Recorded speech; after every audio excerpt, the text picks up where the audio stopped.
तर hi guys, मी रुशाली. स्वागत आहे तुमचं माझ्या ब्लॉगमध्ये. सो मागच्या व्हिडिओमध्ये मी तुम्हाला सांगितलं होतं की मी तुमच्यासोबत पूर्ण व्हिडिओ शेअर करेन, पण ॲक्च्युली झालं काय, मला मेकअपचा व्हिडिओ शूट नाही करता आला. मला तुमच्याशी मेकअप करताना व्हिडिओ शेअर करायचा आहे, पण कॅमेरा त्याच्यासोबत मला टायमिंग मॅनेज करायचं असतं आणि तिथे रूम कंजेस्टेड खूप होती, त्याच्यामुळे मला काही जमलं नाही.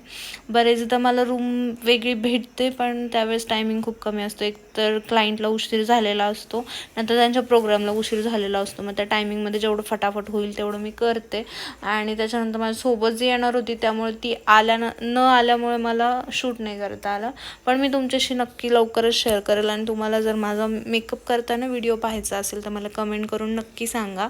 आणि कसं करतो, आमची कशी लाईफ आहे, मी हेही तुमच्याशी शेअर करेन. की आम्हाला एखादी ऑर्डर आली आणि ती करण्यासाठी आमची किती मेहनत असते, काय असते, हेही मला तुमच्याशी शेअर करायचं आहे. कारण आदल्या दिवसापासून, म्हणजे ऑर्डर बुक झाल्यानंतर, त्याच्यानंतर ज्या दिवशी ऑर्डर असते त्याच्या आदल्या दिवशीपर्यंत आम्हाला कशी तयारी करायची असते हे सगळं मी तुमच्याशी शेअर करेन. तर बघा, फायनल लुक असा झाला होता. तिला तो खूप आवडला.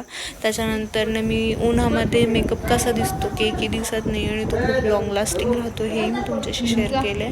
आणि तिला मी फोन करून विचारलं की मेकअप किती वाजेपर्यंत राहिले. ती पण म्हटली खूप छान झालं ताई. आणि हा साडी चेंज केल्यानंतरचा व्हिडिओ आहे. ॲक्च्युली झालं काय, त्यांच्या 3 साड्या होत्या. केक पूजेला ते देणार होते आणि पूजेच्या नंतर रिंग सेरेमनीला ही साडी होती. जी पूजेची साडी होती त्यांचं काहीतरी गोंधळ झाल्यामुळे त्यांनी काही देऊ शकले नाही. म्हणजे दिली, मी ती घातली. त्याच्यानंतर घरी आल्यानंतर एक हेअरकट होता, तो हेअरकट केला. आणि मग त्याच्यानंतर मला जायचं होतं माझ्या भावाच्या घरी. ज्या दिवशी रक्षाबंधन होतं त्या दिवशी मी जाऊ नाही शकले, म्हणून दुसऱ्या दिवशी गेलो. आणि मग छान असं रक्षाबंधन सेलिब्रेट केलं.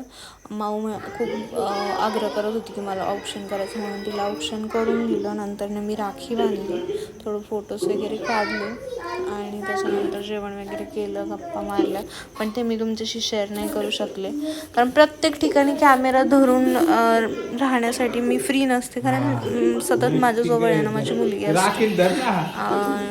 तरी पण मी प्रयत्न करते कोणाच्या ना कोणाच्या हातात देऊन शूट करण्यासाठी. पण हे असं